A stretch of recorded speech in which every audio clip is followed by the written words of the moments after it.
ABC 22 News starts now with your forecast first.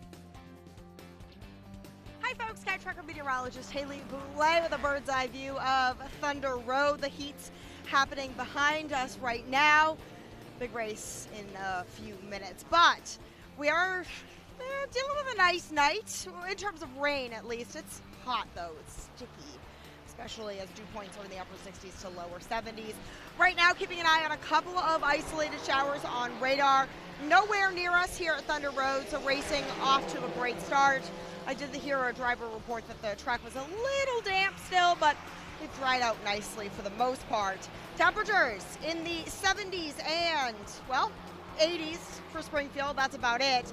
And dew points, they are uncomfortable. We're going to track out some drier air working in our forecast as we start here on ABC 22. This is ABC 22 News at 7. Well, good evening, everyone. Thanks for spending part of your Thursday night with us here on ABC 22 News at 7. I'm Matt Holderman.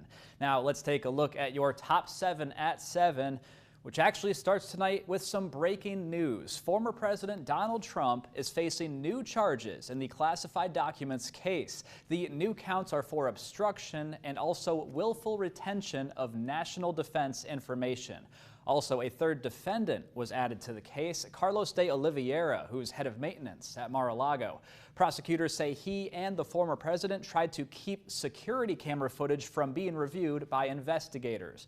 President Trump has already pleaded not guilty to the initial charges in this case. Well, a Colchester community is demanding changes to the intersection at U.S. Route 2 and Clay Point Road. A deadly crash Monday night brought back painful memories for some who live nearby. We asked for it to be lowered, and they said, no, it will go to 50. Now we find ourselves 1 year later in the exact same spot. We need to wake up if we want more people here in the state of Vermont. Sent us a statement that read, in part, quote, driver compliance with posted speed limits is a law enforcement matter. For now, there won't be any more safety improvements made to the intersection. And if you want to see that full story, you can tune in later tonight on ABC 22 News at 11. Well, Vermont State Police say 37-year-old Sean Gardner from Newport is the inmate who died at Northwest Correctional last night, and he reportedly had some sort of substance with him before being found unresponsive in the showers. We won't know what that substance was until the results of toxicology testing are released, which police say could take weeks or even months. Well, Vermont's lawmakers held a joint session today to discuss how $20 million will be doled out to businesses for flood relief. While there are small business association loans available, taking on more debt might not be the answer for some. If the business already has debt that they're uncomfortable with, maybe from the similar loan from COVID or other business debt that they carry, that level of debt might not be comfortable for them to even consider. That's a great point. COVID followed by the flood too. Gosh, well, the lawmakers also discussed holding a special session to rework the state's budget and get more relief funding out there. And Vermont State Police is reporting yet another theft connected to the set of Beetlejuice 2. This time, it was 6 windows that were part of the iconic house itself. The windows had been donated to Northeast Slopes in East Corinth, where they were being stored when they were allegedly stolen. Well, Italian Prime Minister Giorgia Meloni is in D.C. today to meet with President Biden and discuss international issues like the war in Ukraine. The president praised Italy for their support of Ukraine and talked about bolstering trade relations. Meloni also met with Senate leaders Chuck Schumer and Mitch McConnell. And of course, with heat waves spreading across much of the country, President Biden has also announced new steps to protect workers. This includes investing in better weather predictions to anticipate heat waves and also boosting drinking water infrastructure. And that was your top 7 at 7. Well, Thursday night thunder is on tap in Barrie, so let's get back out to Thunder Road. That's where we now find ABC 22's Luke Marcheski live far atop Thunder Road to give us some insight on this big night of racing. Luke, I'm surprised to see you're not in a race car yourself out there. What's difficult, Matt, is a lot of the guys I used to race with here at Thunder Road 3 years ago are in this race right now. It's the street stock heat number 3. My buddy James Dopp is in it right now in the number 0 car. He looks to be starting in 5th place right now. They're coming to the green flag behind me. But the big story tonight is the late models. 150 laps for the Governor's Cup tonight, and everyone's concerned about grip. The rain that came down earlier was truly intense. It's been intense all summer, really, with all the flooding that we've had in Barrie and all of that. I caught up with some of the drivers, like 3-time defending champion Jason Corliss, the points leader Stephen Donahue, last year's champion Christopher Pelkey, and rookie points leader Caden Fisher about what they think about tonight and what they're trying to look out for. You know, I think come race time, though, track will be in good shape. It'll put on a good show. 150 laps is a long time for people's cars to come in and go out and rubber to get laid down. So that's a good feature tonight. And, yeah, just hopefully it stops raining. Been saying that a lot. I'm assuming there'll be a lot of cars that will drop off once the newness out of the tire drops down. So keep the fenders on it for the first half, save that right rear, and let the cars kind of fade away and then have a shot, hopefully, at the end. Oh, we just got to get comfortable with the car, and hopefully things will work out. I think we've been making some improvements the last couple of weeks, so I'm definitely excited to see what we can do. Hopefully the track it be nice and dry, and we can have a good track to race on, and to save tires, we'll take it easy at the beginning and try to just be there for the end. That last driver we heard from was Tropical Storm Caden Fisher, and he's in the late models, but he's made his way up through the divisions. He started out in the street stocks, and it was 3 years ago this race, WDEV night, that he took his first career win, setting the record for the youngest winner ever at Thunder Road. Now, he wasn't lucky to get the heat win earlier of the 3 heats. Jason Corliss took heat number 2. Christopher Pelkey, he hasn't won yet this year, but he took heat number 1. And then Marcel Gravel in the number 86 took heat number 3. We will have all the action here from Thunder Road tonight at 11 and at 10 on Fox 44. For now, Luke Marcheski, ABC22 News. All right, Luke, thanks very much. Looks like a great time out there, and we'll be sure to check back in with Haley at Thunder Road in just a little bit as well. Well, on to our next story. In the U.S., diabetes is the most expensive chronic disease. The CDC says $1 out of every $4 in healthcare costs is spent caring for people with diabetes. Now, lawmakers want to know what to do next to lower the bill. ABC22's Jesse Turner reports. Health experts predict 1 in 3 Americans will develop diabetes. Diabetes is probably the cruelest and most underrated disease in America. Members of the Joint Economic Committee, like Georgia Congressman Drew Ferguson and New York Congresswoman Nicole Maliotakis, say the disease is a drain on patients and taxpayers. Diabetes currently accounts for 1/4 of all U.S. healthcare spending. Virginia Congressman Don Beyer warns that will likely grow if the country fails to address underlying causes, like obesity. The lower the income, the more likely you are to get diabetes. And the higher the income, the better the food, the less likely. To access and afford healthy food, many vulnerable populations rely on government assistance programs like SNAP and WIC.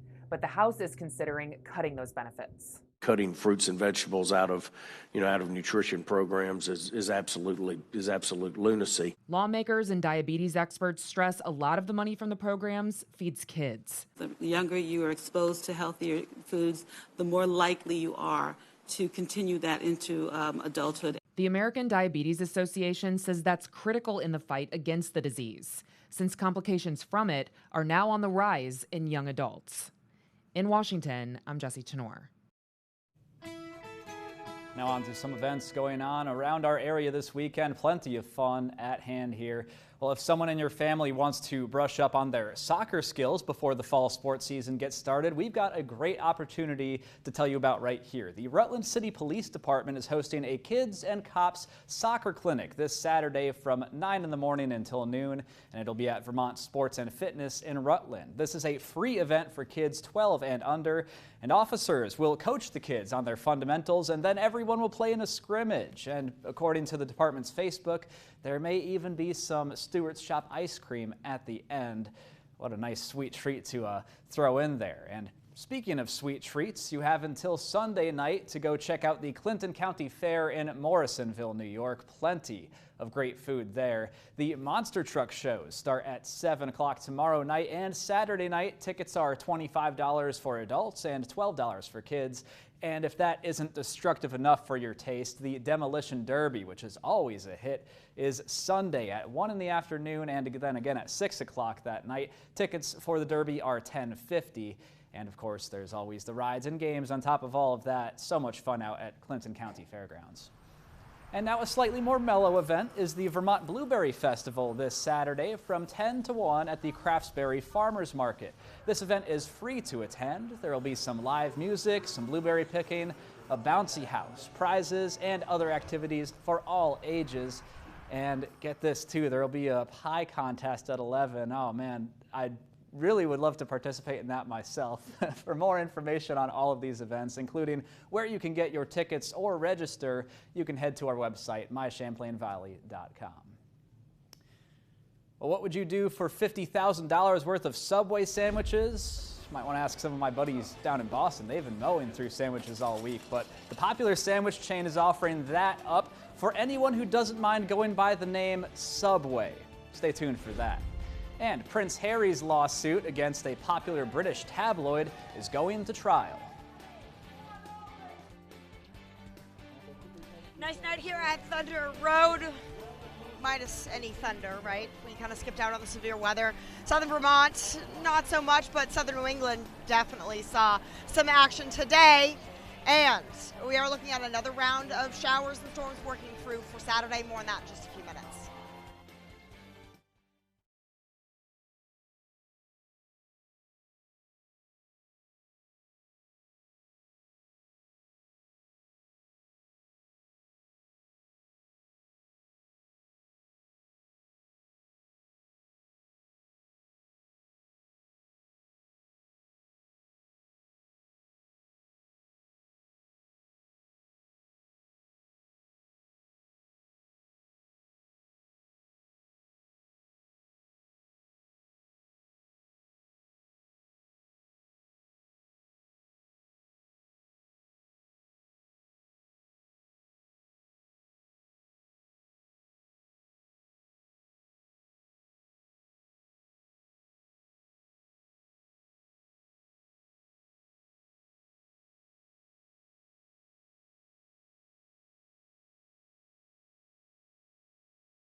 Local news that matters on ABC22 News.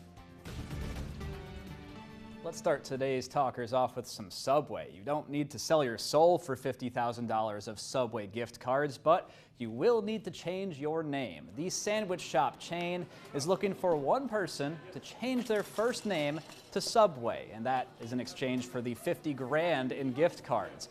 Fans looking to trade their name for free food first will need to apply at subwaynamechange.com from August 1st to August 4th. And the winner will be compensated by Subway for name change documentation fees and processing fees. And as you can all see down below, I hate to break the news to you, I actually already won. I won the contest. I'm now Subway Holderman reporting to you live from the studio.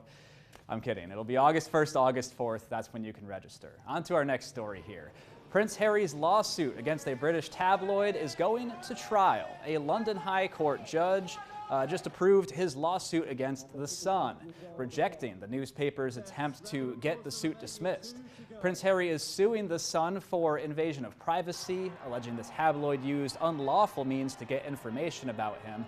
The British royal family member says the tabloid hacked his phone and hired private investigators to obtain details about his private life, dating back for over 20 years now. Well, before this month, some Vermonters may have never heard of the Wrightsville Dam, but the flooding changed that. And coming up in this place in history, we'll take a look at the history behind the dam and the people who had to uproot their lives during its construction. And we'll take a look at the forecast right after the break.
Now, your Sky Tracker forecast with meteorologist Haley Boulay. The only thunder here at Thunder Road is the roar of the cars behind me. We have cleared out all of the showers and storms as of earlier today, and we have a dry night for racing. There are a couple of sprinkles on the radar, but most of those are really fizzling out as we find our cold front now draped much further to our south. Unfortunately, this is not the cold front that's providing us with relief. We have to wait until Saturday to find lowering humidity levels and cooler temperatures. It will come, but unfortunately tomorrow is a really hazy, hot, and humid, sticky day. Downright gross in some folks' opinion, mine included. Now, that Saturday cold front is going to be the difference between the muggy air and the dry air. Saturday's forecast is a little bit of a transition day. We find that frontal boundary overhead, and that brings us a slug of heavy rain. Not necessarily severe, but certainly a lot of rain coming our way with it. We'll talk about totals in just a second, but as we look at your Sunday forecast, dew points are going to be back into the 40s and 50s. Temperatures in the 70s, too, all weekend long. So that is going to be nice and refreshing. In the meantime, for tonight and into tomorrow, we have a couple of isolated spot showers left on radar. Overall, those are kind of fizzling out, and as we head past sunset, they will really come to an end. That being said, for your Friday forecast, I am keeping an eye on a little bit of some shower activity. It's no surprise, especially with temperatures as hot, dew points as humid. We bubble up a quick spot shower. It's very typical for summertime. Overall, it is a dry day, but we are going to keep an eye on an isolated shower or two, especially in the Northeast Kingdom. Now, as we head into your Saturday forecast, Saturday is the big slug of rain that we are tracking. In the meantime, tomorrow, let's talk about temperatures. Upper 80s to lower 90s. We haven't really felt this kind of heat in a while. We've been sticky, but we really haven't had a lot of heat. So I'll look at those temperatures if my graphics will advance, having a little bit of lag here. That's why I'm trying to get ahead. We are looking at, again, upper 80s to lower 90s, and those dew points in the upper 60s to lower 70s. And of course, it jumps all the way ahead to heat index values, which are in the lower 90s to even middle 90s in a few spots. As we head into Saturday's forecast, here's what we're looking at. It's going to be really a morning batch of rain, so just like today, really keeping that severe threat low. Heavier downpours leading to anywhere between 1 to 2 inches of rain.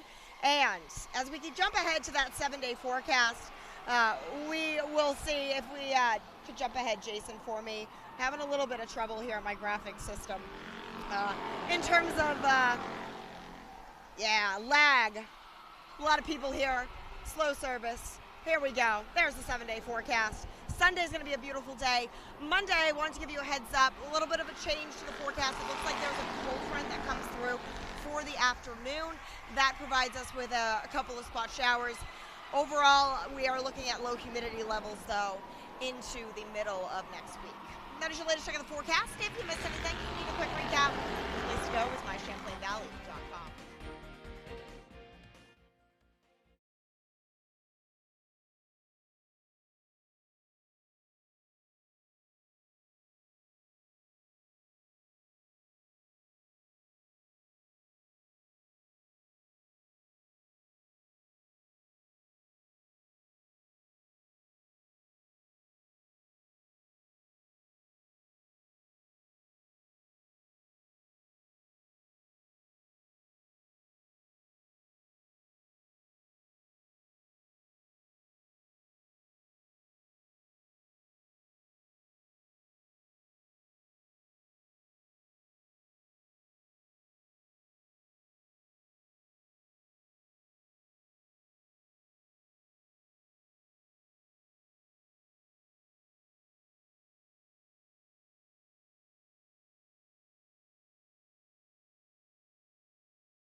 At this place in history, we're in the village of Wrightsville, right about on the Montpelier-Middlesex line with Steve Perkins, the executive director of the Vermont Historical Society. Steve, something very timely for our region is what brings us here. Yes, very timely, Mike.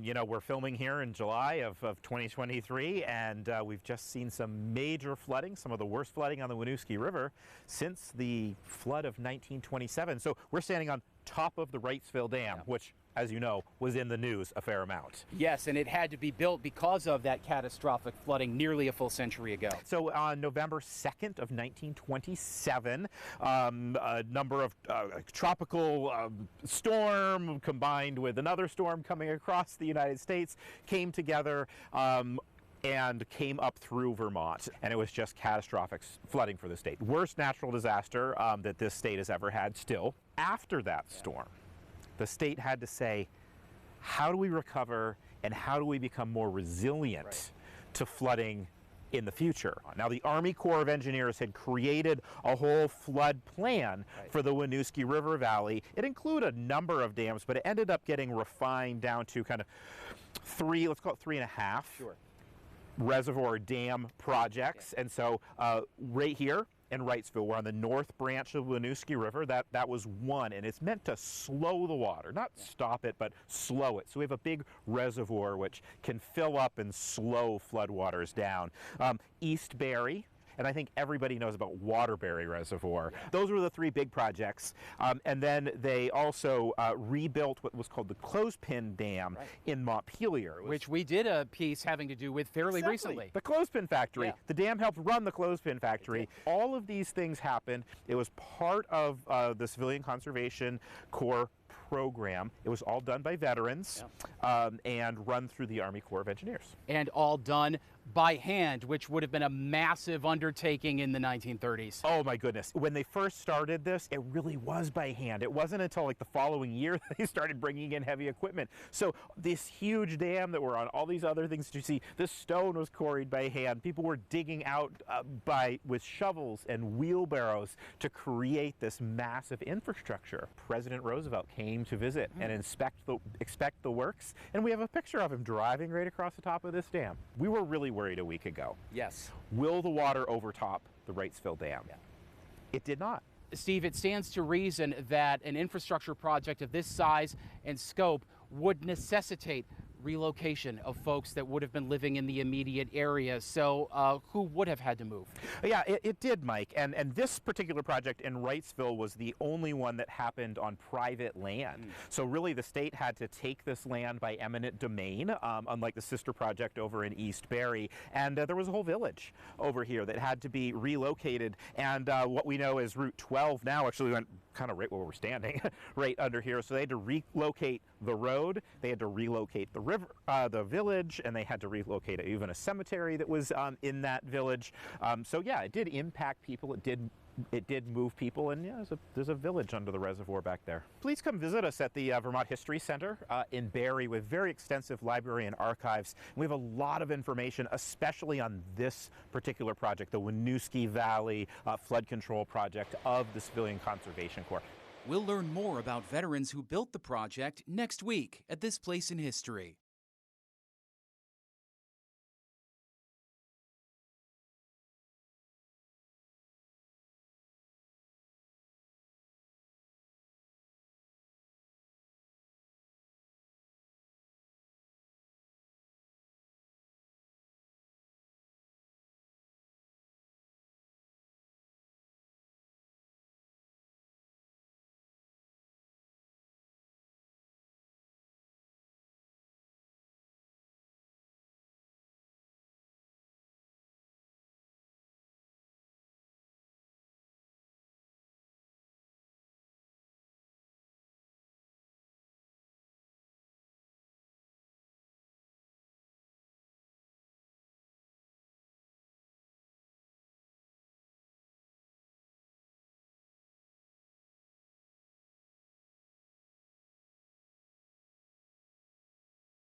Local news that matters on ABC 22 News.